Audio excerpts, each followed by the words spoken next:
Belly fat is easy to gain but seems almost impossible to lose. Now, you're probably aware that your diet is the key to losing fat from this area, but you likely have no idea where to start, let alone how to keep the results going long enough to get rid of the most stubborn areas. Today, I'll show you step by step in 3 stages how to eat to start losing fat and how to keep that going until you successfully lose all of your belly fat and for good. Before we dive into the 3 stages, let me explain what these stages mean and why you need them. You're likely somewhere between a body fat of 15 and 25, or maybe even higher. Regardless of where you are now, you need to lose enough fat from other areas of your body before your body will start prioritizing burning off your belly fat for energy. For most people, this starts to really happen around 15% body fat. By the time you reach around 12 or 10 body fat, your belly fat will be almost completely gone. While your diet is key to achieving this, the diet you use to get you from, let's say, 25 to 15 most often won't be enough to take you down to the next level of 12. The same is true for going from 12 down to even 10. As you get leaner and leaner, there are certain things you need to be aware of, and certain changes you should make with your diet to prevent you from getting stuck, and to prevent you from losing muscle. Let's start with stage 1. The first stage is designed to kickstart the fat loss process and keep it going until you get to about 15% body fat. Throughout this stage, your hunger levels will be low, your risk of muscle loss will also be low, and physiologically, it will be the easiest stage to get through. The stage is actually quite simple. There are only 2 factors you need to focus on: calories and protein. First, let's talk about calories. You don't need to completely cut out carbs, sugar, or any of your favorite foods. All you need to do is create what's known as an energy deficit to start forcing your body to burn body fat for energy. You create this deficit by consuming fewer calories than your body burns every day. Now, to find the appropriate energy deficit for your body, take your body weight in pounds and multiply that by anywhere from 11 to 13. If you're a taller individual, younger, or more active, go with the higher end. If you're a shorter individual, older, or less active, go with the lower end. The number you get will be a rough estimate of the amount of calories you should eat every day. But to hit your goal calorie intake, some foods are better than others. What I recommend is focusing on what's known as low-calorie density foods. These are foods that, for the amount of space they take up in your stomach, will only add a relatively low amount of calories to your daily total. For example, here's what 200 calories of Oreos look like, and here's what 200 calories of cereal looks like. For the same amount of calories, you could fill your stomach with a mountain full of strawberries and carrots. Not only that, but since low-calorie density foods tend to be unprocessed, they also tend to require more calories to burn and digest than more processed foods.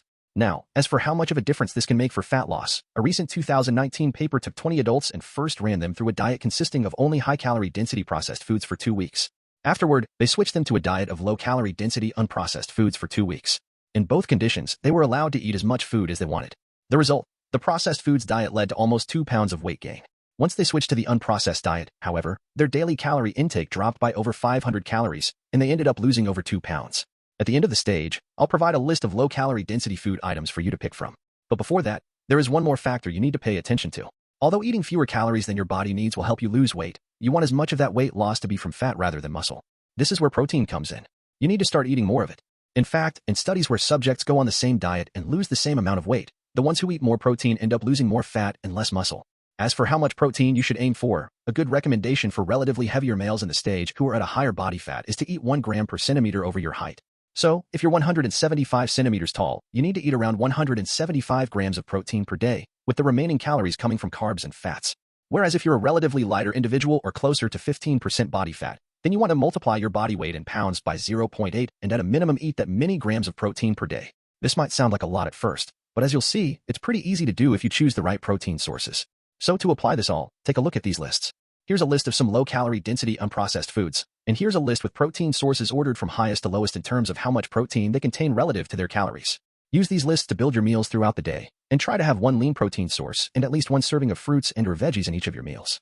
For example, instead of a muffin for breakfast, have some egg whites with blueberries and oatmeal. You definitely still can have processed foods now and then, but just be mindful of your serving sizes and enjoy them in moderation. So, focus only on calories and protein every day, and if you're consistent, you'll be able to get your body fat all the way down to 15. But at this point is when you'll likely need to refine your approach to continue getting results. Before we dive into the next stage, I'm curious, what stage are you currently in right now, and what's your goal body fat percentage? Let me know in the comments down below, and also let me know if what I'm about to say later on in this video changes your mind at all about your goal. This is where stage 2 comes in, which involves going from 15 down to 12 body fat. By this point, you'll be hungrier, your fat loss will slow down, and you'll be at a slightly greater risk of muscle loss as a result. This is where most people get stuck. There are 2 things that will help you overcome this. First, you need to get more precise with your approach from stage 1. As your body loses more and more fat, your metabolism will decrease, and you'll start burning fewer calories per day. This is your body's way of protecting its remaining fat source. This means the energy deficit you use in stage 1 to get down to 15 body fat may no longer be enough to get you down to 12 body fat. To overcome this, if you haven't yet been doing so, you should. Here's the translation of the remaining text. Morning, opt for egg whites with blueberries and oatmeal. You can still indulge in processed foods occasionally, but be mindful of serving sizes and enjoy them in moderation. Focus solely on calories and protein every day, and if you're consistent, you'll be able to bring your body fat down to around 15%. However, at this point, you will likely need to refine your approach to continue getting results. Before we move on to the next stage, I'm curious about which stage you are currently in and what your goal body fat percentage is. Let me know in the comments below, and also share if what I'm about to say later in this video changes your perspective on your goal. The second stage involves transitioning from 15% to 12% body fat. At this point, you'll be hungrier, fat loss will slow down, and there will be a slightly greater risk of muscle loss. This is where most people struggle. Two things will help you overcome this. First, you need to be more precise in your approach than in the first stage. As your body loses more fat, your metabolism will decrease, and you'll burn fewer calories per day. This is your body's way of protecting its remaining fat source. This means the energy deficit you used in stage 1 to reach 15% body fat may no longer be enough to reach 12% body fat. To overcome this, if you haven't been doing so already, start tracking your daily calorie intake and do so more carefully. People often think they eat about 429 fewer calories per day on average than they actually do. Even if just temporarily, measure out your food to see how many calories you're actually consuming and ensure you're in an energy deficit. Second, at this stage, you'll want to address your carb and fat intake. Look at this list of carbs and fats. While healthy fats are needed in your diet, in terms of grams per gram, fats contain more than twice as many calories as carbs. For this reason, an effective approach is to keep your daily protein intake high, but lower your daily fat intake to the lower end recommended for overall health, which is about 20% to 25% of your daily calorie intake. This leaves room for more carbs in your diet. These extra carbs can not only help you better manage your hunger levels, but also provide you with the energy boost needed to support your daily activities and gym performance, helping you burn more calories every day and better maintain your muscle mass. If you follow these guidelines during this stage and stay consistent, you'll be able to bring your body fat down to around 12%. This is where the third stage becomes crucial. The third stage is the most challenging. Consistency with what we mentioned earlier will be the key to progressing through this stage, which will require more discipline and sacrifice. Besides accurately tracking your calories every day, you'll also want to ensure your daily meals make the best use of the limited calories you have. At this point, your hunger levels will be at their highest, so most of your meals throughout the day will need to come from high-volume foods that will help you stay full for fewer calories. This may require more discipline when it comes to social events and dining out. You don't have to eliminate them completely, but you will have to make wise choices when you're out and ensure you plan ahead for big meals out or for alcohol, both of which can significantly increase your calorie intake without you even realizing it. Finally, ask yourself if the sacrifices are worth it. In my opinion, for most natural lifters, a body fat of around 12% to 15% is the most sustainable physique. It's practical to maintain, providing health benefits of being leaner, and you'll still look great, especially if you have a good amount of muscle and well-developed abs from training. Getting leaner than this requires much more sacrifice, and for many people, daily energy levels and strength will start to be negatively affected. Unlike our Built with Science member Patrick, who started off with a good amount of muscle, you might actually not end up liking the way you look being extremely lean if you haven't built up much muscle yet.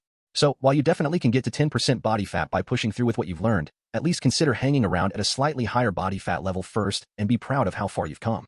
Realize that the extra push may not be worth it, especially if you can't maintain it. Overall, the strategy when it comes to your nutrition is actually quite simple. The hard part is staying consistent with it.